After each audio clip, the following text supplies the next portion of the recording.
কানা মালিকুন ফিমান কানা ক্বাবলাকুম, তোমাদের পূর্ববর্তী জামানায় এক বাদশা ছিল। তাফসীরের কিতাবে লেখছে যে ইয়ামান দেশের এক বাদশা। হাদিসের মধ্যে ওনার ব্যাপারে আসে নাই উনি কোন এলাকার, এখানে আসছে শুধু তোমাদের পূর্ববর্তী জামানা। ওয়া কানা লাহু সাহির, এই বাদশার একজন পার্সোনাল জাদুঘর ছিল, তার একজন একান্ত জাদুঘর ছিল, যে ব্যক্তি জাদুবিদ্যার মাধ্যমে বিভিন্ন জাদু প্রদর্শন করত। তো এই জাদুঘর ফালাম্মা কাবিরা, জাদুঘর বয়স্ক হয়ে গেছে। বয়স্ক হয়ে যাওয়ার পর ক্বালা লিল মালিকি, বাদশাকে বলল, বাদশা ইন্নী ক্বাদ কাবিরতু ফাবআস ইলাইয়া গুলামান ওয়াল্লিমহুস সিহরা, আমার তো বয়স হয়ে গেছে, আমি মারা যাব, বেশি দিন বাঁচবো না, একটা মেধাবী গোলাম আমার কাছে পাঠান, একটা মেধাবী যুবক যাকে আমি জাদু বিদ্যাটা শিখিয়ে দিতে পারি, যেন আমি মারা যাওয়ার পর এই জাদুর কাজটা সে করতে পারে। ফাবআসা ইলাইহি গুলামা, বাদশাহ একটা মেধাবী ছেলেকে তার কাছে পাঠাইছে, জাদুকরের কাছে জাদুবিদ্যা শিখার জন্য। হাদিসে আসছে ফাবআসা ইলাইহি গুলামান ইউআল্লিমুহুস সিহরা, জাদু শিখানোর জন্য একটা যুবককে পাঠাইছে বাদশাহ। কোন বাদশাহ? যেই বাদশাহ গর্ত করছে, করার পর আগুন জ্বালাইছে আর আগুনের মধ্যে ইমানদারদেরকে পুড়িয়ে হত্যা করেছে যেই বাদশাহ, এই বাদশার পার্সোনাল একটা জাদুকর ছিল। এই জাদুকর বলতেছে আমি তো বেশি দিন বাঁচবো না, তো আমি মারা যাওয়ার আগে আমার জাদুর বিদ্যাটা কাউকে শিখাইতে চাই, তো একটা যুবক আমার কাছে পাঠান। তো বাদশাহ একটা যুবক পাঠাইছে, জাদুবিদ্যা শিখায়। ওয়াকানা ফি তরিকিল গুলাম অথবা ফি তরিকিহি ইদা সালাকা রাহিব, যুবকটা যেই রাস্তা দিয়ে জাদু শিখতে যায়, ওই রাস্তা যাওয়ার সময় একজন পাদ্রীর সাথে তার দেখা হয়েছে। পাদ্রী ফাকাদা ইলাইহি, পাদ্রীর কাছে বসছে। ওয়াসমিআ কালামাহু, পাদ্রীর কথা শুনছে। ফাআজাবাহু, যুবকের কাছে পাদ্রীর কথা ভালো লাগছে। যুবক জাদুকরের কাছে যায়, যাওয়ার সময় পাদ্রীকে রাস্তায় দেখছে, দেখার পর পাদ্রীর কাছে বসছে। বসার পর পাদ্রীর কথা শুনছে, শোনার পর ফাআজাবাহু, পাদ্রীর কথা তার কাছে ভালো লাগছে। ওয়াকানাল গুলাম ইদা আতাস সাহিরা, গুলাম যখন জাদুকরের কাছে আসে, ক্বাদা ইলাইর রাহিব মাররা বির রাহিবি ফাকাদা ইলাই, যতবার জাদুকরের কাছে আসে ততবার ওই পাদ্রীর কাছেও বসে। যতবার জাদুকরের কাছে যায় ততবার ওই পাদ্রীর কাছে যায়, যার কথা তার ভালো লাগে। তো এইভাবে যখন পাদ্রীর কাছে যায়, ইদা আতাস সাহিরা, পাদ্রীর কাছে যাওয়ার কারণে একটু দেরি হয়ে গেলে যখন জাদুকরের কাছে যায়, জাদুকর প্রশ্ন করে, কি ব্যাপার তোমার দেরি হয়েছে কেন? এই কথা বলে দরবাহু সাহির, জাদুকর তাকে প্রহার করা শুরু করে দেয়। ফাশাকা যালিকা ইলার রাহিব, যুবকটা পাদ্রীর কাছে গিয়ে বলতেছে, আমি আপনার কাছে আসার কারণে আমার দেরি হয়, তাই জাদুকরের কাছে গেলে আমাকে প্রহার করে। পাদ্রী যুবককে একটা বুদ্ধি শিখিয়ে দিল, ইদা খাশিতা সাহিরা ফাকুল হাবাসানি আহলি ওয়া ইদা খাশিতা আহলাকা ফাকুল হাবাসানি সাহির, তুমি যদি জাদুকরের কাছে যাও, যাওয়ার পর যদি প্রহারের আশঙ্কা করো, যদি তোমার মনে হয় জাদুকর তোমাকে মারবে, তখন তুমি বলবা পরিবারের কাছে তোমার দেরি হয়ে গেছে।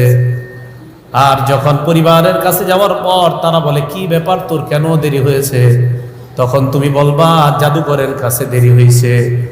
জাদুকরের কাছে পরিবারের নাম বলবা, আর পরিবারের কাছে জাদুকরের নাম বলবা, আমার নাম ভুলেও বলবা না, তো সমস্যায় পড়ে যাবা। এইভাবে জাদুও শিখে, পাদ্রীর কাছ থেকে ধর্মীয় বিদ্যা শিখে। ফাবাইনামা কাযালিকা ইয আতা আলা দাব্বাতিন আযীমা ক্বাদ হাবাসাতিন নাস, এইভাবে পাদ্রীর কাছে যায়, জাদুকরের কাছে যায়, প্রতিদিন রাস্তা দিয়ে যায়, জাদু বিদ্যা শিখে আর পাদ্রীর কাছে ধর্মীয় বিদ্যা শিখে।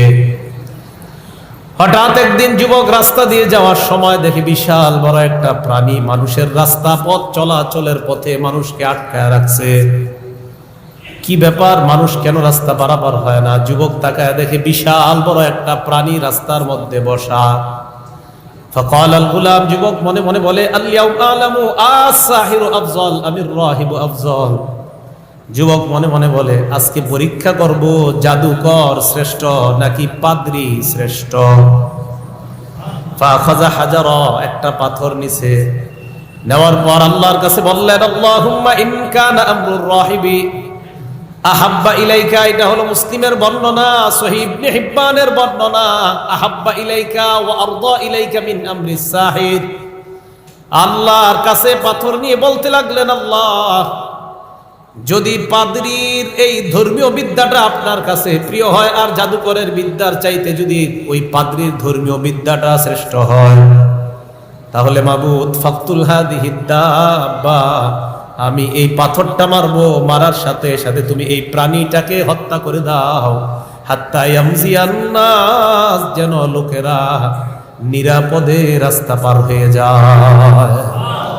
আমি এটা মারবো আল্লাহ, যদি পাদ্রী ধর্মীয় বিধান, তার ধর্মীয় জ্ঞান যদি সত্য হয় আল্লাহ, তাহলে আপনি এই প্রাণীটাকে মারেন, আমি দেখতে চাই। ফারামাহা ফাকাতালা, যুবক আল্লাহর নাম নিয়ে ওই বিশাল বড় প্রাণীটার উপর পাথর ছুঁড়ে মারার পর আল্লাহ পাক রব্বুল আলামিন ওই প্রাণীকে হত্যা করে মানুষ পারাপারের ব্যবস্থা করে দেয়। ফাতাল গুলামুর রাহিবা, যুবক পাদ্রীর কাছে আসছে, আসার পর আখবারাহু, পুরা ঘটনাটা বিস্তারিত বর্ণনা করছে, করার পর পাদ্রী ডাক দিয়ে কয়, আল্লাহুম আফজালু আনতা আফজালু মিন্নি, যুবক আজকে তুমি আমার চাইতে শ্রেষ্ঠ, তোমার মাকাম অনেক উপরে চলে গেছে, তুমি আমার চাইতে শ্রেষ্ঠ। কদ বালাগা মিন আমরিকা মা আরাদ, তোমার মর্যাদা আমার চাইতে শ্রেষ্ঠ দেখতেছি, তোমার দ্বারা অনেক কাজ হবে। তবে শোনো, আমার মনে হয় ইন্নাকা সাতুবতালা, তোমাকে পরীক্ষা করা হবে এই ইসলামের কারণে, ধর্মীয় বিদ্যার কারণে, সঠিক বিদ্যার কারণে, আর আমি আল্লাহর প্রতি সঠিক বিশ্বাস স্থাপন করার কারণে, আল্লাহ পাক রব্বুল আলামিনের প্রতি স্থাপন করার কারণে তোমার পরীক্ষার সম্মুখীন হওয়া লাগতে পারে।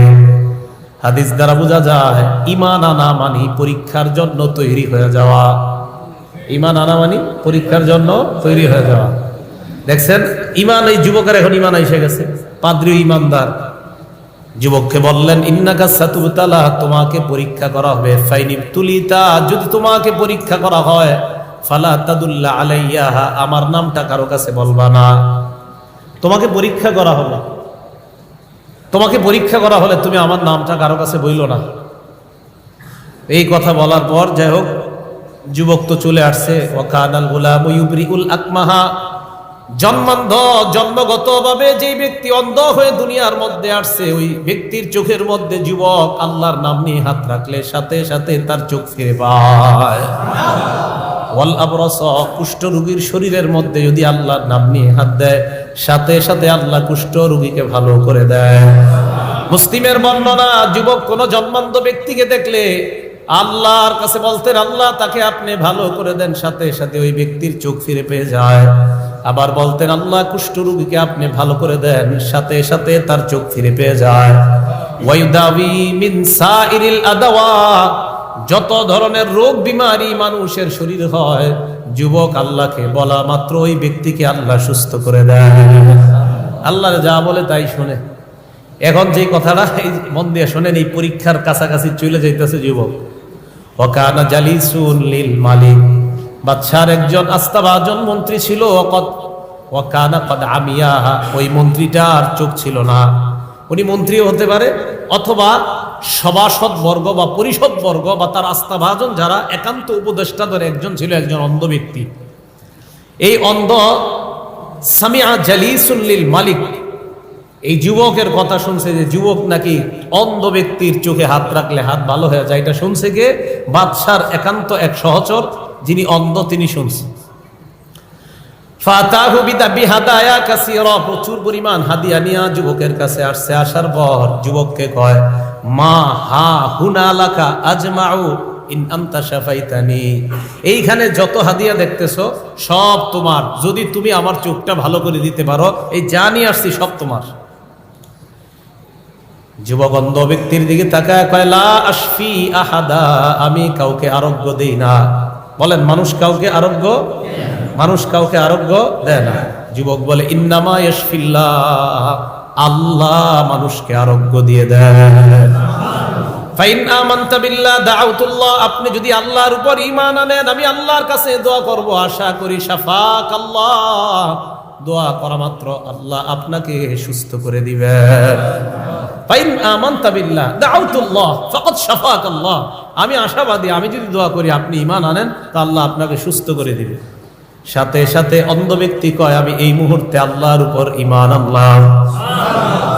যুবক আল্লাহকে বললেন, আল্লাহ তার চোখ আপনি ফিরিয়ে দেন। শাফাহুল্লাহ, সাথে সাথে ওই অন্ধ ব্যক্তির চোখ আল্লাহ ফেরত দিয়ে দেন।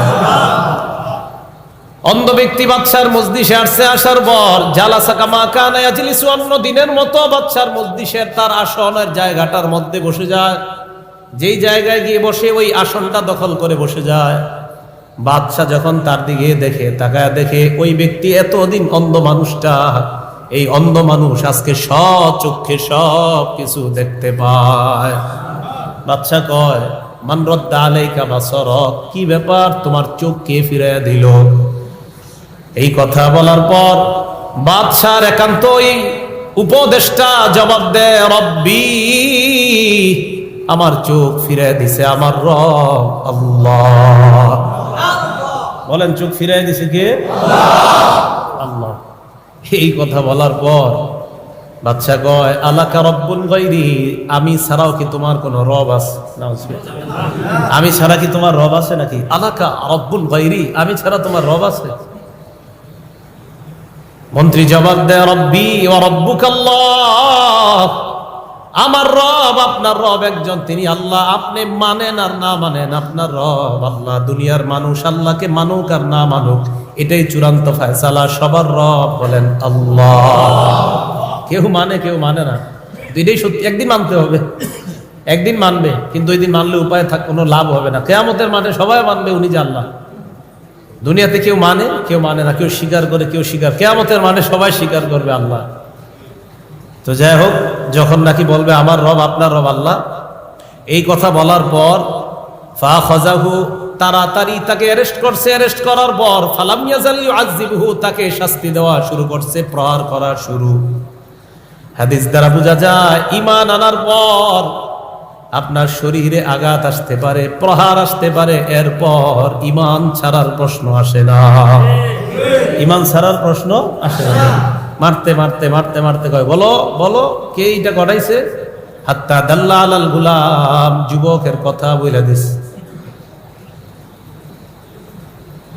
যুবকের কথা বলার পর ফাজি আবিল গুলাম, যুবককে আনা হয়। আনার পর বাদশা যুবককে বললেন, মাশাআল্লাহ, তুমি ভালো জাদুবিদ্যা শিখছো। বলতেছে, হ্যাঁ, তুমি তো জাদুবিদ্যা খুব সুন্দর শিখছো, এখন তো তোমার জাদু এই পর্যায়ে চলে গেছে। কদ বালাগা মিন সিহরিকা মা তুবরিউল আকমাহা ওয়াল আবরাস, তুমি দেখি এখন জাদুবিদ্যার মাধ্যমে জন্মান্ধদেরকেও ভালো করে দাও, জাদুবিদ্যার মাধ্যমে কুষ্ঠ রোগীদেরকেও তুমি ভালো করে দাও। যাই হোক, তোমার জাদুবিদ্যাটা তাহলে কাজে লাগছে। এই কথা বলার পর যুবক কয়, না না, লা আশফি আহাদান, আমি কাউকে আরোগ্য দেই না। ইন্নামা ইয়াশফিল্লাহ, দুনিয়ার কাউকে আরোগ্য যদি কেউ দেয় তিনি হলেন আল্লাহ। আল্লাহ আরোগ্য দেয়। আপনার মন্ত্রীর চোখ ফিরিয়ে দিছে আল্লাহ, আমি না। এই কথা বলার পর ফালাম ইয়াজাল ইউআযিবহু, যুবকের উপর প্রহার করা শুরু হয়ে যায়। বাদশার মন্ত্রী বললেন, আমার রব আল্লাহ। তার উপরে আঘাত শুরু হয়ে যায়, তার মন্ত্রিত্ব ছিনিয়ে নেওয়া হয়। এমনকি তার উপদেষ্টা মণ্ডলী থেকে তার নাম কেটে দেওয়া হয়। এমনকি তাকে কঠিন কারাগারের মধ্যে আবদ্ধ করা হয়। যে যুবক বাদশাহ একান্ত সহচর হিসাবে জাদুকরের কাছে জাদুবিদ্যা শিখার জন্য পাঠাইলেন, ওই যুবক যখন অস্বীকার করে, কয় না না, আমি শেফা দেই না, আল্লাহ শেফা দেয়। আল্লাহর নাম বলার সাথে সাথে যুবকের উপর আক্রমণ শুরু হয়ে যায়। যুবককে প্রহার করতে করতে এবার যুবককে বলে, বলো তুমি কোথায় শিখলা? তোমাকে তো জাদু শিখতে পাঠিয়েছিলাম, অন্য কোনো কিছু শিখতে না। হাত্তা দাল্লা আলার রাহিব, যুবক প্রহার সহ্য করতে না পেরে এক পর্যায়ে পাদ্রীর নাম বলে দেয়। পাদ্রীকে আনা হয়, ফাজি আবির রাহিব, পাদ্রীকে আনার পর এবার পাদ্রী কি কয়, কি ব্যাপার আপনার রবকে? পাদ্রী জবাব দেয়, আমার রব হলেন আল্লাহ। এই কথা বলার পর পাদ্রীকে কয় ইরজি আদ্দিনী, তুমি তোমার ধর্ম থেকে ফিরে আমাকে রব মেনে আমার ধর্ম গ্রহণ করে নাও। বলেন নাউজুবিল্লাহ। কি ভয়ঙ্কর পরিস্থিতি ছিল। হ্যাঁ, মানে এমনি তো রব আল্লাহ বাঁচাইছে যে এখন সারা পৃথিবীতে এরকম বেশি কেউ কয় না যে আমি রব। ওই বাদশাহ মানে এমনি তো আপনি দিন ছাড়বেন, উল্টা হে যে রব এটাও মানতে হবে। ফেরাউন যারা মানতো যে আল্লাহ এক, তো তাদেরকে শাস্তি দেওয়ার সময় ফেরাউনের অপশন থাকতো দুইটা, এক আল্লাহ ছাড়বি, ছাড়ার পর আমারে রব মানবি, এইভাবে বলতো ফেরাউন। তাও রব না, আনা রব্বুকুমুল আলা, আমি সবচেয়ে বড় রব, এটা মানতে হবে আমাকে। নাউজুবিল্লাহ। তো যখন পাদ্রীকে শাস্তি দিয়ে বলতেছে ইরজি আদ্দিনী, তুমি তোমার ধর্ম থেকে ফিরে আসো, এই কথা বলার পর পাদ্রী যখন অস্বীকার করলো, আমি আমার ধর্ম ত্যাগ করার কোনো প্রশ্নই আসে না, আমি আমার ধর্ম ত্যাগ করতে পারবো না, অসম্ভব। এই কথা বলার পর দা বিমিশা, মনে রাখবেন দা বিমিশার, মিশার শব্দের অর্থ হলো করাত। একটা করাত আনা হয়, আনার পর আহারে ফায়ুদউল মিশার ফি মাফরিকি রাসি, মাথার এই তালুতে করাত রাখা হয়, রাখার পর করাত দিয়ে শাক্করাসা, মাথার এই তালু থেকে করাত দিয়ে মাথাটা পুরা দুই ভাগ করে দেওয়া হয়। আমরা যেমন করাত দিয়ে গাছ কেটে অথবা গাছের টুকরাগুলাকে আমরা আলাদা করি, বিশাল বড় একটা গাছের মাঝখান দিয়ে আমরা ফেরে দুই ভাগ করে ফেলি, করাত দিয়ে একটা মানুষ ঈমান আনার কারণে তার মাথা থেকে এইভাবে করাত রেখে তার মাথাটা দুই খণ্ড করে দেওয়া হয়। মাথা দ্বিখণ্ডিত করার পর এবার বাদশাহ বলতেছে জি আবির রাহিব, পাদ্রীকে তো আনা হলো, পাদ্রীকে শেষ করলাম, ওইটারে আন। কোনটা?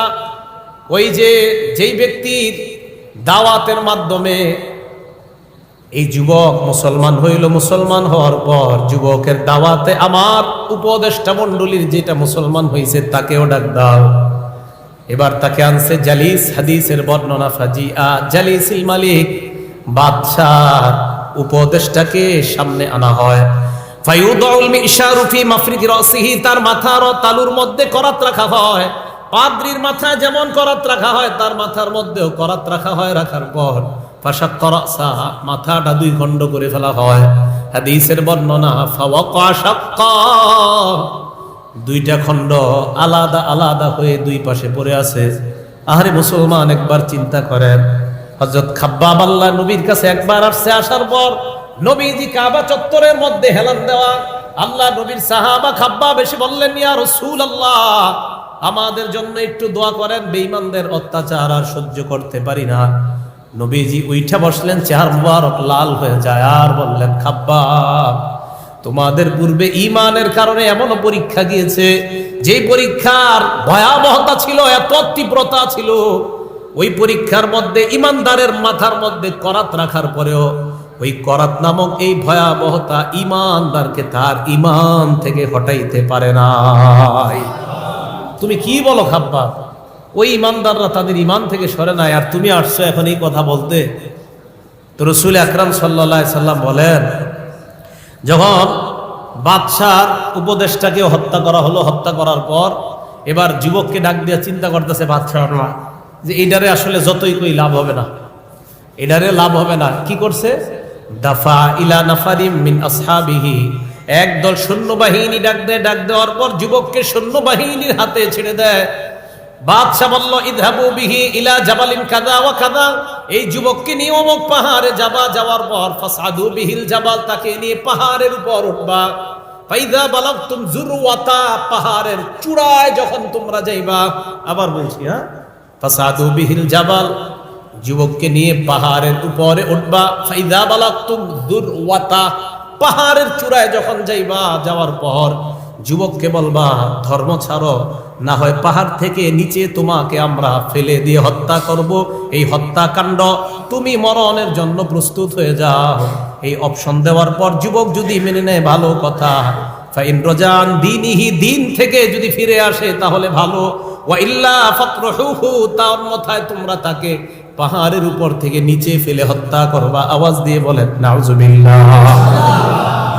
ফাযাহাবু বিহি, যুবককে নিয়ে তারা যায়, ফাসাইদু বিহিল জাবাল, তাকে নিয়ে পাহাড়ে উঠছে। ওঠার পর ফাইদা বালাগু যুরওয়াতা, পাহাড়ের চূড়ায় যখন নিয়ে যায়, যুবক আল্লাহকে ডাক দিয়ে বললেন, আল্লাহুম্মা কফিনিহিম বিমা শি'তা, ও মাবুদ, তুমি যেইভাবে ইচ্ছা তাদের বিরুদ্ধে তুমি যথেষ্ট হয়ে যাও। আল্লাহ, আমাকে তুমি তাদের এই ভয়াবহতা থেকে হেফাজত করে নাও।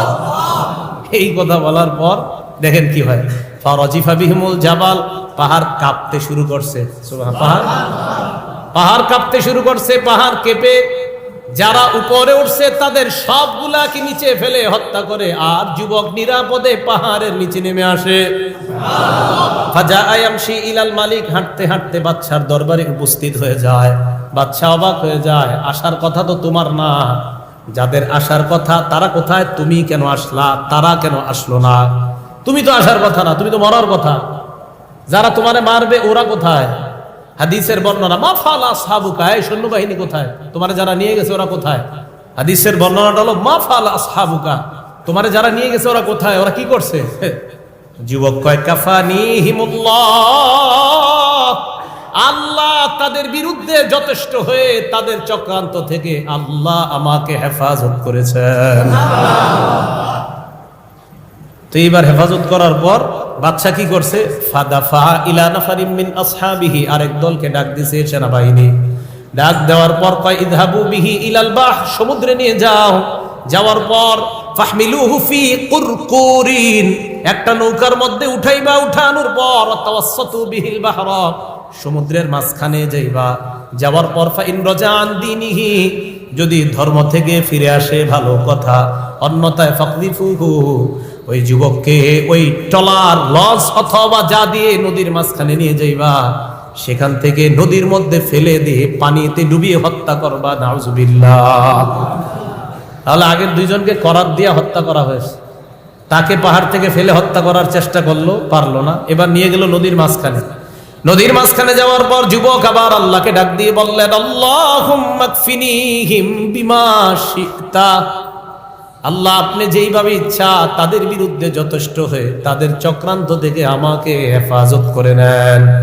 দেখেন কি হয়, ফান কাফাআত বিহিমুস সাফিনা, জাহাজ তাদেরকে নিয়ে উল্টে ওই মানুষগুলাকে পানির নিচে ডুবিয়ে দেয়, যুবককে নিরাপদে সমুদ্রের কিনারায় পৌঁছায় দেয়। আমি অবাক হয়ে যাই, দেখেন আল্লাহ কি ক্ষমতা, এক আপনার ক্ষমতাটা কি পরিমাণ দেখেন। আল্লাহ তাআলা একই পাহাড়ের উপরে সবাই, একজনটা আল্লাহ বাঁচাইছে, সবগুলার বাইরে হয়েছে। মানে এটা থেকে তো আমাদের কি বিশ্বাস কি পরিমাণ হওয়া উচিত আল্লাহ, মানে আল্লাহ একই জায়গা থেকে একজনকে নিরাপদে আল্লাহ পৌঁছাই দিতেছে, আরেকজনকে আল্লাহ শেষ করে দিতেছে, তিনিই তো আল্লাহ। তো যুবক ফাজা ইয়ামশি ইলাল মালিক, হাঁটতে হাঁটতে আবার আইছে বাদশার কাছে। বাদশা কয়, মা ফালা সাবুকা, ঘটনা কি? তুমি একা, এরা কোথায়? তুমি তো আসার কথা না। আবার যুবক কয়, কাফানিহিমুল্লাহ, এবার আল্লাহ আমাকে তাদের চক্রান্ত থেকে হেফাজত করেছেন। আপনি যেগুলারে বাড়াইছেন এগুলার আল্লাহ মেরে ফেলছে, আমারে বাঁচাইছে। বাদশাকে যুবক কয়, লাস্তা বিকাতিলি, ইন্নাকা লাস্তা বিকাতিলি হাত্তা তাফআলা মা আমুরুকা বিহি, আপনি আমাকে হত্যা করতে পারবেন না যতক্ষণ না আপনি আমার কথা মতো না চলেন। কি কই দেখেন, আমার কথা মতো না চললে আমাকে হত্যা করতে পারবেন না। আমি আপনাকে যা বলি এই নির্দেশনা আপনি অবলম্বন করেন, এই নির্দেশনা যদি অবলম্বন করতে পারেন তাহলে আপনি আমাকে হত্যা করতে পারবেন, অন্যথায় আমাকে হত্যা করতে কোনোদিনও আপনি পারবেন না। বাচ্চা কয়, সেটা আবার কি? যুবক কয়েক কাজ করবেন, তাজমাউন নাসা ফি সাঈদিন ওয়াহিদিন, মানুষকে একটা মাঠের মধ্যে আপনি একত্রিত করবেন, করার পর তাসলুবুনি আলা জিজঈন, একটা কাষ্ঠের শুলির মধ্যে আমাকে দাঁড় করাবেন, করানোর পর সুম্মা খুজ সাহমাম মিন কিনানাতি, আমার এই তীর দানি থেকে একটা তীর নিবেন, নেওয়ার পর সুম্মা কুল বিসমিল্লাহি রাব্বিল গুলাম, এরপর তীর নিয়ে বলবেন গোলামের রবের নামে। এই কথা বলার পর ইরমি, তীরটা আমার দিকে মারবেন। এই পদ্ধতি অবলম্বন করলে আমাকে হত্যা করতে পারবেন, অন্যথায় হত্যা করতে পারবেন না। ফাজামা আন-নাস ফি সাঈদিন ওয়াহিদিন, বাদশা মানুষকে এক জায়গায় দাঁড় করাইছে, করানোর পর যুবককে সলাবাহু আলা জিজইন কাষ্টের শুলির মধ্যে দাঁড় করায়। ইতিহাস কত সুন্দরভাবে বর্ণনা করে আর আমাদেরকে শিক্ষা দিয়ে দেয়। একজন যুবক দেখেন কিভাবে হাজারো মুসলমানদেরকে ইসলামের দাওয়াত দেয়, কাষ্টের মধ্যে এইভাবে দাঁড়ায় আছে। এবার যুবক কয়, যা যা বলছি তা করেন। যুবকের তীরদানি থেকে একটা তীর নেওয়ার পর যে ব্যক্তি তীর মারবে ওই ব্যক্তি বলল, বিসমিল্লাহি রাব্বি হাদাল গুলাম। যুবকের রবের নামে এই তীর নিক্ষেপ করলাম। তীর নিক্ষেপ করার পর ফাওয়াকা'আস সাহমু ফি সুদরিহি, কানের নিচের এই অংশে গিয়ে তীর লাগে। লাগার পর হাদিসের বর্ণনা, ওয়াদআ ইয়াদাহু ফি সুদরিহি, যেই জায়গায় তীরটা লাগে ওই জায়গায় যুবক হাত রাখে। রাখার পর মাতা, যুবক মারা যায়। হাজার হাজার মানুষ তাকা দেখে যুবকের রবের নামে তীর মারণে যুবক মারা গিয়েছে। সব মানুষ এক বাক্যে আমান্না বিরব্বিল গুলাম, সব মানুষগুলা বলে উঠলো, এই যুবকের রবের উপর আমরা কালিমা পড়ে মুসলমান হয়ে গেলাম। আমরা বিশ্বাস করে নিলাম, আমান্না বিশ্বাস করে নিলাম, বিরব্বি হাদাল গুলাম, এই যুবকের রবকে বিশ্বাস করলাম। হাদিসের ভাষা আমানান নাস বিরব্বিল গুলাম। আবার নবী বলেন আমানান নাস বিরব্বিল গুলাম। সব মানুষগুলা ওই যুবকের রবের উপর বিশ্বাস করে দেয়। মানুষগুলা ইমানদার হওয়ার পর বাদশার হুমলা চুমলার আগে বাদশাকে বলে, আর আইতামা তাহজারু, বাদশা যে আশঙ্কা করেছিলেন সেটাই তো হলো। যুবককে মেরে কি লাভ হলো? যেই কারণে যুবককে মারলেন, যেই ভয়ে যুবককে মারলেন, যুবক তো নিজের জীবন দিয়ে ইসলামের পতাকা দুনিয়ার মধ্যে উড়ায় গেল। ইমানের পতাকা, কালিমার পতাকা দুনিয়ার মধ্যে উড়ায় যায়। বাদশা কয়, আমার বিল উখদুদ, একটা গর্ত বানাও। হাদিসের বর্ণনা, আমার বিল উখদুদি ফি আফওয়াহিস সিকাক, প্রত্যেকটা রাস্তার মাথায় মাথায় একটা গর্ত বানাও। রাস্তার মাথায় মাথায় একটা গর্ত। উখদুদ বলছে, খদ্দুদ মানে হলো একটা গর্ত, উখদুদ মানে অনেকগুলা গর্ত। অনেকগুলা গর্ত, প্রত্যেকটা রাস্তার মাথায় মাথায় একটা গর্ত বানাও। এই হাদিস দ্বারা বোঝা যায় যেহেতু প্রত্যেক রাস্তার মাথায় গর্ত একটা, তার মানে ইমানদারের সংখ্যা ছিল অনেক। প্রত্যেকটা রাস্তার মাথায় গর্ত বানাও।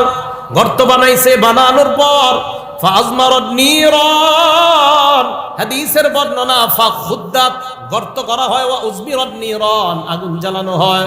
আগুন জ্বালানোর পর এক এক করে যারা যুবকের রবের উপর বিশ্বাস করে মুসলমান হয়েছে, ইমানদার হয়েছে, তাদেরকে বলা হলো এক এক করে তোমরা আগুনের মধ্যে ঝাঁপ দাও। সবাই আগুনের মধ্যে আসো। এক এক করে ইমানদাররা আগুনের মধ্যে যায়। যাইতে যাইতে জাত ইমরাতুন ওয়া মাআহা সাবিয়ুন, একটা মহিলা আসছে আগুনে ঝাঁপ দেওয়ার জন্য। তার কোলে ছোট্ট একটা বাচ্চা। এই শিশুটার দিকে মহিলা একবার তাকায়, তাকানোর পর তাকা আসা, মহিলা ইতস্তবোধ করতেছে, আহার এই বাচ্চাটা নিয়ে কিভাবে আগুনের দিয়ে লাভ দেয়।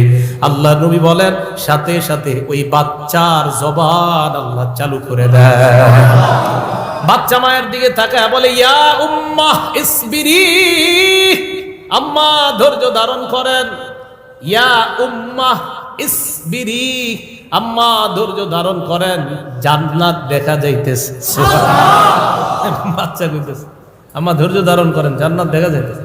তো এই মহিলা পড়ছে। এখন এই যে গর্তের মধ্যে যারা বললো না পুড়তেছে আগুনে, আল্লাহ এটাই বললেন, কুতিলা আসহাবুল উখদুদ, গর্তের অধিপতিরা ধ্বংস। যারা এই ইমানদার গুলারে গর্তের মধ্যে ফালায়া গর্তের পাশে বসে বসে তামাশা দেখতেছে, এই তাদের ব্যাপারে আল্লাহ বললেন যে ইমানদারদেরকে নিয়ে যারা তামাশা করলো, আগুনের মধ্যে যারা পুরাইলো, তাদেরকে যারা এইভাবে আগুনের মধ্যে জ্বলন্ত অবস্থায় যারা আগুন জ্বলতেছে ইমানদারের শরীরে, আর বেঈমানরা পাশে বৈশা বৈশা হাসাহাসি করতেছে, তামাশা দেখতেছে, আল্লাহ বলে কুতিলা, তারা ধ্বংস। তারা কি বলেন? ধ্বংস। এই জন্য মনে রাখবেন, কিয়ামত পর্যন্ত ইমানদারের কোন নির্যাতনে অন্য কেউ যদি খুশি হয় তাহলে বুঝতে হবে তার মধ্যে ওই ইমানদারদের নির্যাতন দেখে যেই বেঈমানরা খুশি হয়েছিল, তো কোন ইমানদারের নির্যাতনে যদি কেউ খুশি হয় বুঝতে হবে তাদের মাঝে ওই স্বভাবের কিছু একটা বিদ্যমান আছে। ইমানদারের নির্যাতনে কখনো খুশি হওয়া যাবে না। ফেরাউন খুশি হয়েছে, আসিয়ার নির্যাতনে ফেরাউন খুশি হয়েছে। রাসূল আকরাম সাল্লাল্লাহু আলাইহি সাল্লামের সাহাবা খুবাইব রাদিয়াল্লাহু তাআলা। তাহলে ইমান আনলে পরীক্ষা সম্মুখীন হতে হবে, এটা বিশ্বাস হয়েছে তো সবার? কেন কেন তাদেরকে আগুনে পুরাইছে, শাস্তি দিছে, ওমা নাকামু মিনহুম ইল্লা আইয়ুমিনু বিল্লাহ, তাদেরকে অত্যাচার করার কারণ যে তারা ঈমান আনছে। রাসূলের সাহাবা খুবাইব রাদিয়াল্লাহু তাআলা, সহিহ বুখারীর 3045 নম্বর হাদিস। আগের হাদিসটা হলো মুসলিম শরীফের 3005, আর এই হাদিসটা সহিহ বুখারীর 3045 নম্বর হাদিস। রাসূল আকরাম সাল্লাল্লাহু আলাইহি সাল্লাম বাসাদ নবী সাল্লাল্লাহু আলাইহি সাল্লাম 10 রাহতিন, 10 জনের একটা বাহিনীকে রাসূল এক এলাকায় পাঠাইছে। সারিয়াতান আইনা, সিআইডি হিসাবে পাঠাইছে, সিআইডি গোয়েন্দা হিসাবে, যাও অমুক এলাকায় যাও, গিয়ে খোঁজ খবর নিয়ে এসে আমারে জানাইবা। তো রাসূলের সাহাবারা রওনা করছে। রওনা করার পর বিসমিল্লাহির রহমানির রহিম, আল্লাহুম্মা লাকাল হামদু ওয়া লাকাশ শুকর। তো সাহাবারা রওনা করছে। রওনা করার পর যুকিরু লিহাইয়িম বনি লিহয়ান ইকালু লাহু বনু লাহয়ান, যুকিরু লিহাইয়িম বনি হুযাইল ইকালু লাহু বনু লাহয়ান।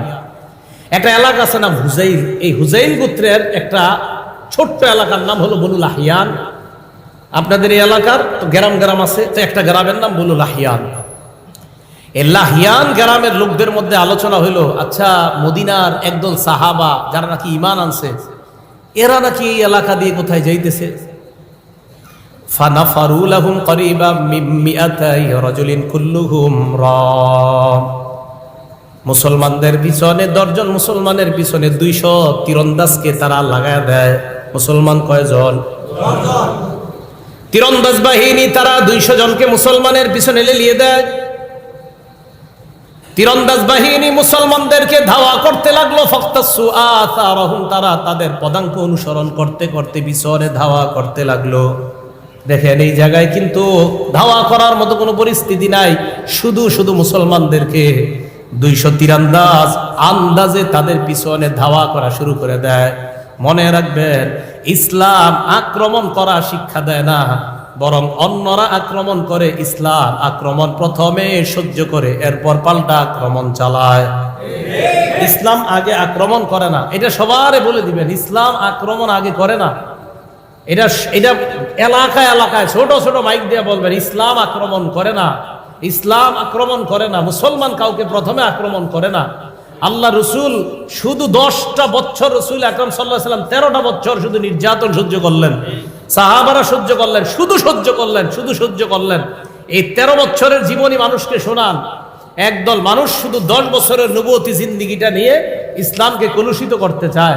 তাদেরকে বলবেন, ভাই রাসূল সাল্লাল্লাহু আলাইহি সাল্লামের 13 বছরের জীবনীটা আগে শোনেন, এরপর 10 বছরেরটা শোনেন। ওই 13 বছরের জীবনী যখন কাউকে জানাবেন, ইনশাআল্লাহ আশাবাদী অমুসলমানরাও যদি 13 বছরের জিন্দেগি ভালো করে পড়ে, তারা ইসলামের ছায়াতলে আসবে ইনশাআল্লাহ। এই জন্য মুসলমান আগে আক্রমণ করে না, এদেরকে করে, পরে হয়তো তারা আপনার পাল্টা প্রতিহত করে যদি সামাল দিতে না পারে পাল্টা আক্রমণ করে, কিন্তু আগে আক্রমণ করে অন্যরা। 200 তীরন্দাজ 10 জনকে ধাওয়া করছে, তো কি দরকার আছে বলেন তো এদেরকে ধাওয়া করা?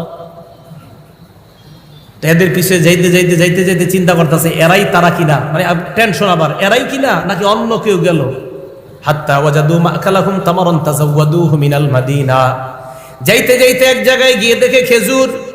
ওই জামানার বেঈমানদের মাথা ছিল খুব শার্প, তাদের মেধা ছিল খুব বেশি, কারণ তারা মোবাইল চালাইতো না। কি চালাইতো না? হ্যাঁ, কি চালাইতো না? বানাকা চুরে, মানে গুনাহ করতো না, তো খালি পূজা করতো দেবদেবীর।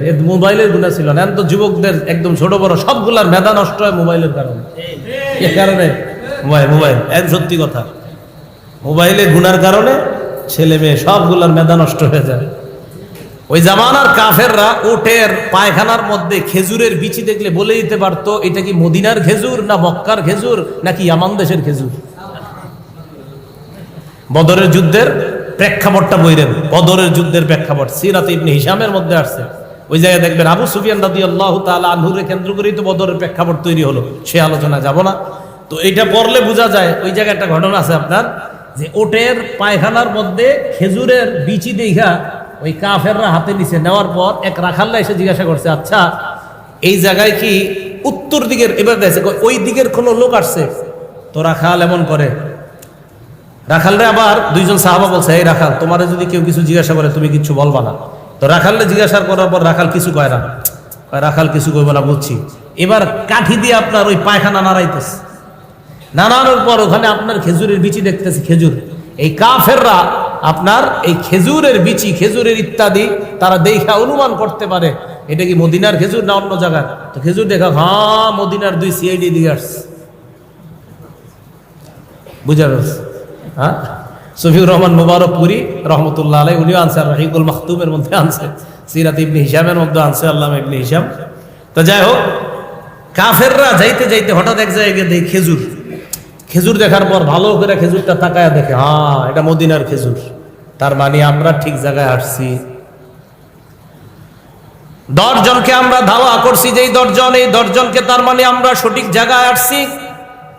ভালো করে মনে রাখবেন, এই 10 জন সাহাবার আমির যাকে নবী বানিয়ে দিলেন, আম্মার আলাইহিম আসিম ইবনে সাবিত রাদিয়াল্লাহু তাআলা আন, এই 10 জনের সেনাপতি যাকে নবী বানাইলেন তার নাম আসিম। বলেন কি নাম? আসিম।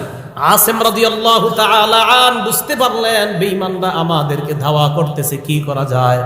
ফালাজাউ ইলা ফাদফাদিন, উঁচু একটা ভূমিতে তারা উঠছে। ওয়াকাদ আহাতা বিহিমুল কওম, উঁচু জায়গায় ওঠার পর নিচে 200 তীরন্দাজ ওই উঁচু জায়গাটাকে ঘেরাও করে নেয়। সাহাবারা উপর দিকে তাকায়, উপর থেকে নিচের দিকে তাকায় দেখে তীরন্দাজ বাহিনী তাদের দিকে তীর এইভাবে তাক করে আসে।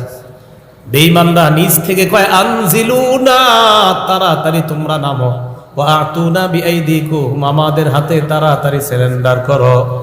লা নাকতুলু মিনকুম আহাদা, আমরা ওয়াদা করলাম তোমাদেরকে হত্যা করব না। ওয়ালাকুমুল আহদু ওয়াল মিসাক, ওয়াদা করলাম, অঙ্গীকার করলাম হত্যা করব না, তোমরা নামো। এই কথা বলার পর সাহাবাদের আমির সাহেব আসিম ইবনে সাবিত রাদিয়াল্লাহু তাআলা আনহু বললেন, লা আনজিলুল ইয়াউমা ফি জিম্মাতি কাফির, আমি কোন কাফেরের কথায় নিচে নামবো না, আমি কাফেরদের কথা বিশ্বাস করি না। আমি বিশ্বাস করি না তোমার কথা, আমি কোন কাফেরের জিম্মায় নিচে নামবো না। এই কথা বলার পর হযরতে আসিম আল্লাহর নবীকে বললেন, আল্লাহুম্মা আখবির আন্না নাবিয়াক, মাবুদ আমাদের এই অবস্থাটা তোমার নবীকে তুমি জানা দাও, আমরা বিপদে আছি, বেঈমানরা আমাদেরকে ঘেরাও করে রাখছে, আমাদেরকে যাদের সাথে পাঠাইছে তারা গাদ্দারি করে বেঈমানদের হাতে আমাদেরকে দিয়ে দিছে। এই কথা বলার পর হযরতে আসিমকে নিচ থেকে তারা তীর মারা শুরু করছে। ফাকাতালুহু ফি সাবআ, আসিম রাদিয়াল্লাহু তাআলা আনহু সহ 7 জন মুসলমানকে তারা শহীদ করে দেয়। কয়জন আছে? কয়জন? 3 জন। হাবাতা সালাসাতু রাহতিন বিল আহদি ওয়াল মিসাক, ওই বাকি 3 জন নিচে নামছে, এই অঙ্গীকারে নিচে নামছে যে তাদেরকে কিছু করবে না, হত্যা করবে না, কিছু করবে না। বাকি 3 জন নামছে। খুব ভালো করে এই 3 জনের ইয়াটা শোনেন। 3 জনের মধ্যে একজনের নাম খুবাইব রাদিয়াল্লাহু তাআলা আন, আরেকজনের নাম ইবনুদ দাসিনা, ওয়া রাজুলুন আখার, আরেকজনের নাম বুখারী শরীফের বর্ণনায় নাই। 3 জনের 2 জনের নাম আছে, আরেকজনের নাম নাই। নিচে নামার পর আতলাকু আওতারা কিসসিহিম, 3 মুসলমান নিচে নামার পর তাদের ধনুকের তীরের রশিগুলা তারা খুলছে, খোলার পর আও সাকুহুম, তাদের রশিগুলা দিয়ে তাদেরকে বাঁধছে, ওয়াদা করছে কিচ্ছু করবো না। নিচে নামার পর রশিগুলা খুলছে, খোলার পর তাদেরকে বাঁধছে। বাঁধার পর ওই যে 3 নাম্বার যার নাম নাই হাদিসে, 2-3 জনের মধ্যে যার নাম নাই হাদিসে, উনি বললেন, হাদা আউয়ালুল গদরি, এই তো তোমাদের প্রথম গাদ্দারি শুরু, তোমরা না বললা কিছু করবা না, এই তো গাদ্দারি শুরু করলা। এই কথা বলার পর তিনি বললেন, না আসহাবুকুম, আমি তোমাদের সাথে যাব না। ইন্নালি ফিহা উলাই উসওয়াতান, আমার ভাই যারা শহীদ হয়েছে আমি তাদের সাথে হতে চাই। বেঈমানরা তাকেও শহীদ করে দেয়। আছে আর কয়জন? এই 2 জনকে বাউহুমা ফি মক্কা, মক্কার কাছে বিক্রি করে দেয়। মক্কার জনগণ এই 2 জনকে ক্রয় করে নেয়। 2 জনের মধ্যে বাকি আরেকজন ইবনুদ দাসিনা, তাকেও শহীদ করে দেওয়া হয়। বাকি আছে কয়জন? এই একজনের ঘটনাটা মন দিয়ে শোনেন। খুবাইব রাদিয়াল্লাহু তাআলা আন ইবতাআ খুবাইবান বানুল হারিস, হযরতে খুবাইবকে যারা কিনছে তারা হলো হারেসের সন্তান। এই শব্দটা মনে রাখেন, হযরত খুবাইবকে যারা কিনছে তারা হলো হারেসের সন্তান। বলেন কার সন্তান? এখন প্রশ্ন হলো, হারেস নামক ব্যক্তির সন্তানরা খুবাইবকে কেন কিনছে? ওয়া কানা খুবাইবুন কদ কাতালাল হারিসা ইয়াওমা বাদরিন। খুবাইব এই হারেসকে বদরের যুদ্ধের দিন হত্যা করছিল, তো বাবা হত্যার প্রতিশোধ দেওয়ার জন্য ছেলেরা খুবাইবকে কাফেরদের থেকে কিনে নিছে। আবার বলছি, হযরত খুবাইব হারেস নামক ব্যক্তিকে বদরের যুদ্ধে হত্যা করছে। হযরত খুবাইব হারেসকে বদরের যুদ্ধে হত্যা করছে, আর হারেসের ছেলেরা ওই বাবা হত্যার প্রতিশোধ নেওয়ার জন্য খুবাইবকে ওই 200 জনের কাছ থেকে কিনে নিয়েছে, যে খুবাইবকে মেরে তারা বাবা হত্যার প্রতিশোধ নিবে। এতটুকু বুঝে আসছে সবার? হযরতে খুবাইব বাসায় গেছে, বাড়িতে নিয়ে গেছে হারেসের। ফালাবিসা খুবাইবু ইনদাহুম আসীরা। হযরত খুবাইব তাদের কাছে বন্দী অবস্থায় কাটাইতেছে। দেখেন কি হয় এখানে। ওই বাড়িতে হারেসের একটা মেয়ে আছে। খুবাইবকে যারা অ্যারেস্ট করে নিছে তার মানে তাদের একটা বোন আছে। না বুঝতে বললেন এই জায়গাটায় একটু ব্যস্ত লাগালে অনেকে। খুবাইবকে যারা অ্যারেস্ট করে নিছে তাদের একটা বোন আছে, তো বোন কার মেয়ে হবে? হারেসের মেয়ে। লাগবেন আওয়াজ হবে। হারেসের ছেলেরা অ্যারেস্ট করে নিয়ে গেছে খুবাইবকে। এই হারেসের একটা মেয়ে আছে, মেয়েটা হলো কারা? তাহলে মেয়েটা সম্পর্ক কি হবে? ওই ছেলেদের বোন। এই বোনটা মানে আমাদেরকে এই বাসার ঘটনা শোনাইছে। বোনটা কেন বাসার ঘটনা শোনাইছে? এই মেয়েটা হযরত খুবাইব শহীদ হওয়ার পর, খুবাইবকে শহীদ করছে, শহীদের ঘটনাটা বলতেছি। হযরত খুবাইবকে শহীদ করার পর এই মেয়েটা মুসলমান হয়েছে, তাদের বোনটা হারেসের মেয়েটা মুসলমান হওয়ার পর সাহাবারা প্রশ্ন করছিল, আচ্ছা তোমগো বাড়িতে খুবাইবকে বন্দী করে রাখছিলা তাই না? কয় হ্যাঁ। একটু বলো তো আমগো ভাই খুবাইবরে কেমনে মারছিলা তোমরা, একটু বলো তো। তো উনি বর্ণনা দিছিলেন। কি বর্ণনা দেখেন। খুবাইব আমাদের বাসায় ছিল অনেকদিন, আমার ভাইয়েরা খানা পিনা কিচ্ছু দিত না।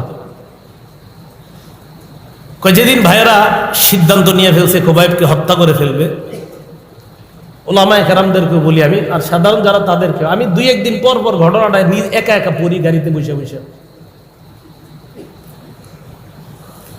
খুবাইব যখন ওই ঘরের মধ্যে ইস্তাআরা মিনহা মূসা, ওই মেয়েটার কাছে খুবাইব একটা খুর চাইছে, ধার খুর।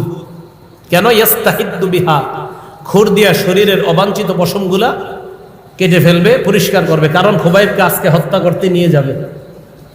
সাহাবা শহীদ হওয়ার জন্য তৈরি হইতেছে।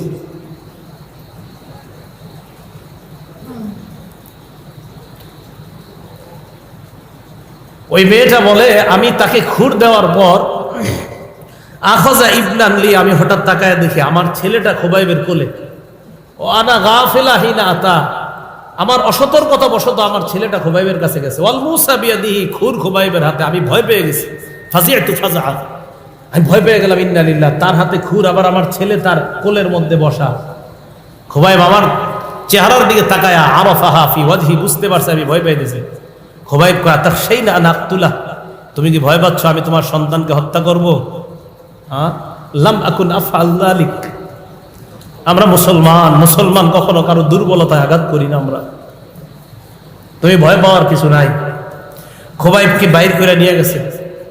নিয়ে যাওয়ার পর আশেপাশের লোকজন যাদের সব জড়ো করে নিয়ে যাইতেছে, সব বেঈমানরা যাইতেছে তামাশা দেখবে যে একটা মুসলমানকে হত্যা করা হবে, এটা সবাই দেখবে। আমি মাঝে মাঝে চিন্তা করি, ওনারে যখন হাঁটায় নিয়ে গেছে কেমন লাগছে ওনার। নবীর একজন সাহাবা, সবার সামনে একটা মুসলমান আর পিছনে সব বেঈমান। এক জায়গায় নিচে নেওয়ার পর সেখানে শুল বানাইছে, শুলিবিদ্ধ করে তাকে হত্যা করবে। হযরত খুবাইবকে ওখানে নিয়ে যাওয়ার পর একজন বেঈমান কয়, কোনো চাওয়া আছে শেষমেশ? খুবাইব রাদিয়াল্লাহু তাআলা আনহু জবাব দিলেন, উসাল্লি রাকাতাইন, 2 রাকাত নামাজ পড়। নামাজে দাঁড়াইছে, দাঁড়ানোর পর নামাজের সালাম ফিরায়া খুবাইব তাদেরকে বলেন, লাউলা আন তাসুন্নু আন্না মা বি ওয়াজ, আমার আশঙ্কা হয়েছে তোমরা আমাকে মনে করবা যে আমি মনে হয় ভয়ে নামাজ দেরি করতেছি। তো ইন্তেকালের আগেও আমি একজন মুসলমান হিসাবে তোমাদেরকে হাসি হাসতে দিব না, যে তোমরা আমার এটা মনে করবা মুসলমান মরণকে ভয় পায় না। আমি নামাজে মজা পাইতেছিলাম, শুধু তোমরা আমারে ভুল ধারণা করবা, তাই তাড়াতাড়ি সালাম ফিরাইছি। আমি মরণকে ভয় করি না, এই ভুল ধারণা কখনো করবা না। যদি এই ধারণা তোমাদের না হতো তো নামাজ আরো দীর্ঘায়িত করতাম। উপরে উঠাইছে। উঠানোর পর এই জায়গা থেকে আবার তারিখের কিতাবে লেখছে হযরত খুবাইবকে যখন শুলিবিদ্ধ করবে এই হাত পা গুলা আপনার কাঠের সাথে প্রথমে বসাইছে পেরেক দিয়ে। আরেকটা ঐতিহাসিক গণ লেখছে ছোট ছোট সুই কাটা দিয়া শরীরের মধ্যে আইসা এইভাবে পুরা শরীরটা এইভাবে ছিদ্র করছে। একটা কিতাবে আসছে ওয়াসসুয়ুফু তানহাসুল লাহমা, এক বেঈমান তরবারি দিয়ে গিয়ে পুরা শরীরের গোস্তগুলো এমন করতেছে এইভাবে, নিচের দিকে তাকায় আছে, পুরা শরীর থেকে রক্ত পড়তেছে। একজনে হযরত খুবাইবকে গিয়ে কয়, খুবাইব এই মুহূর্তে যদি তোমার এই জায়গায় মুহাম্মদকে দাঁড় করায় দেওয়া হয় আর তোমাকে ছেড়ে দিই তোমার কেমন লাগবে? মাথাটা উপরের দিকে উঠায় কয়, ইসব রাসূলুল্লাহ সাল্লাল্লাহু আলাইহি সাল্লাম বিশাউকা ওয়া ফি আহলি ওয়া মালি, আমি আনন্দ উল্লাস করে ঘরে বসে থাকবো আর আমার নবীর শরীরে একটা কাঁটাবিদ্ধ হবে এমন জীবন কখনো চাই না। হযরত খুবাইবকে বেঈমানরা যখন মিছিল দিয়ে শহীদ করতেছে, খুবাইব আল্লাহর কাছে বলছে, আল্লাহুম্মা আহসিহিম আদাদা, আল্লাহ এই বেঈমানগুলো আমার এইভাবে মারতেছে, এদেরকে আপনি গুইনা রাখেন। ওয়াকতুলহুম বাদাদা, আল্লাহ একটারও আপনি ছাড় দিবেন না, এদেরকে আপনি একটারও ছাড় দিবেন না। আপনার নবীরে আমার এই কথাটা জানায় দেন যে বেঈমানরা আমার কি কষ্ট দিয়ে মারছে। হযরত খুবাইব রাদিয়াল্লাহু তাআলা আনহুকে শহীদ করলেন। প্রিয় মুসলমান, বুঝাইতে চাইলাম রাসূল হাদিসের মধ্যে বলছে এমন একটা জামানা আসবে যে জামানায় হাতের মধ্যে আগুন রাখার চেয়ে ঈমান রাখা বড় কষ্টকর হবে। আমি আপনি ঈমানটা যেন কোনো অবস্থাতে আমার আপনার ঈমান যেন বিসর্জন না দিয়ে দেই। হযরত খুবাইব এই কঠিন মুহূর্তেও ঈমান বিসর্জন দেয় নাই। হযরত আসেম রাদিয়াল্লাহু তাআলা আনহু শহীদ হয়েছিল। ওই যে আসেম আমির সাহেব, মক্কার কাফেররা যখন শুনছে আসেমও শহীদ, তো কাফেররা বলল সত্যি সত্যি আসেমকে মারছে? কয় হ্যাঁ। একজনে পাঠাইছে, যাও তো তার শরীরের গোস্ত নিয়ে আসো, দেখা শিওর হুম আসলে এটা আসেম কিনা। তো এক সিআইডি গোস্ত নিতে আসছে, আসার পর আয়সা দেখে আসেমের লাশ দেখা যায় না। আল্লাহ রসুল বলেন, আমার আসেমের লাশকে আল্লাহ মৌমাছির মাধ্যমে হেফাজত করছে। বেঈমানদেরকে আমার আসেমের লাশ ছুঁইতে দেয় নাই আল্লাহ। আল্লাহ পাক রব্বুল আলামিন এই কথাটা আমাদেরকে সূরা বুরুজে বলতেছেন, ওয়ামা নাকামু মিনহুম ইল্লা আইয়ুমিনু বিল্লাহ, তাদেরকে শাস্তি দিয়েছে, অত্যাচার করেছে, শুধু অপরাধ ঈমান আনছে। হযরত খুবাইবের অপরাধ ঈমান আনছে, খুবাইবকে শুলিবিদ্ধ করা অপরাধ ঈমান আনছে, হযরত আসেমের অপরাধ ঈমান আনছে। 10 জন সাহাবা তাদের অপরাধ, তারা ঈমানদার, শুধু ঈমান আনার কারণে তাদেরকে এইভাবে নির্মমভাবে হত্যা করা। তো আল্লাহ পাক রব্বুল আলামিন সূরা বুরুজের এই ঘটনার মাধ্যমে আমাদেরকে স্মরণ করায়া দেয় যে ঈমান আনার পর আমাদের সকলের এই তৈরি থাকা, এই প্রস্তুতি থাকা। হতে পারে আমার জীবনে কোনো পরীক্ষা আসতে পারে, তাই আল্লাহ আমাদেরকে কোরআনে বলছেন, আফা হাসিবতুম, তোমরা কি মনে করেছো, আম হাসিবতুম, তোমরা কি মনে করেছো, আন তাদখুলুল জান্নাহ, তোমরা জান্নাতে চলে যাবে এমনি। ওয়ালাম্মা ইয়াতিকুম মাসালুল লাযীনা খালাউ মিন ক্বাবলিকুম, আর তোমাদের কাছে পূর্ববর্তীদের যে পরীক্ষা গিয়েছে তাদের উপর এই জাতীয় পরীক্ষা আসবে না, আর তোমরা নিশ্চিন্তে জান্নাতে প্রবেশ করবা, এমনটা কি তোমরা মনে করো? না, এমনটা মনে করা ভাবনার কোনো দরকার নাই। বরং ঈমান আনছো তো পরীক্ষা আসতে পারে। তাই আমি আপনাদেরকে বলবো, এই এলাকার উলামায়ে কেরামের পরামর্শে, উলামায়ে কেরামের সহযোগিতায়, তাদের পরামর্শ নিয়ে বাকি জীবনটা যেন ঈমানের উপর কাটাইতে পারেন। সাবধান, পরামর্শ ছাড়া চলবেন না, আলেমদের তত্ত্বাবধান ছাড়া চলবেন না। বাতিল চারদিক থেকে আপনাকে হরণ করার চেষ্টা করতেছে।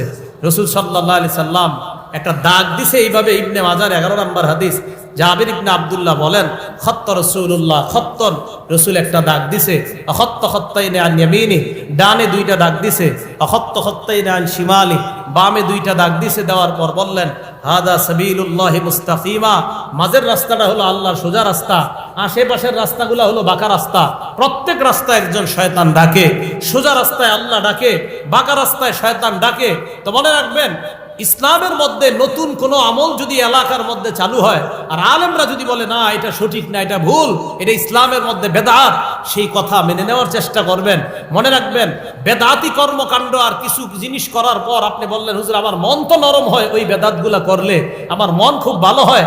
আরে বেদাত কাজ করলে আপনার মন ভালো হয়। অনেক নারী পুরুষ এমন আছে যারা সিনেমা দেখা কান্না করে, নাটক দেখা কান্না করে, এরকম কমেন্টও লেখে ইউটিউবের মধ্যে, আমি সিনেমা দেখলে আমার কান্না আসে। কেউ লেখে নাটক দেখলে তার কান্না আসে, তা আপনি বেদাতি কর্মকাণ্ড করলে আপনার কান্না আসে, তার কান্না আপনার কান্নার মাঝে কোনো পার্থক্য নাই। গুনাহের কারণে যেই কান্না আসে সেই চোখের পানি নিবে আপনাকে জাহান্নামে, আর আল্লাহ আল্লাহ রসুলের কারণে যেই চোখের পানি আসে এই চোখের পানি আপনাকে জান্নাতে নিবে। তাহলে চোখের পানি খালি আসলে হবে না। অনেকে বলে হুজুর ওরকম করলে, রসুলের উপর ওইভাবে দুরূদ পড়লে মনটা খুব ভালো লাগে, এটা খুব ভালো লাগে। মানুষের বানানো যত পদ্ধতি আছে, এই পদ্ধতি আপনার যতই ভালো লাগুক এটা পরিত্যাজ্য। আল্লাহ আল্লাহ রসুল যে তরিকা আমাদেরকে দিয়েছেন এটাই গ্রহণীয়। আল্লাহ আল্লাহ রসুল যা দেন নাই এটা বর্জনীয়। ওলামায়ে কেরাম যখনই সতর্ক করে বলবে এই কাজ ঠিক না, এই কাজ যে আপনারা করলেন এটা ঠিক করেন নাই, তখন এটা মেনে নেওয়ার চেষ্টা করবেন। আল্লাহ পাক রব্বুল আলামিন আমাদের সকলকে ঈমান নিয়ে, ঈমানি জীবন নিয়ে যেন বাঁচতে পারি, ঈমান নিয়ে যেন মরতে পারি, আল্লাহ তৌফিক দান করেন। আমিন ওয়া আখিরু দাওয়ানা আলহামদুলিল্লাহি রাব্বিল আলামিন।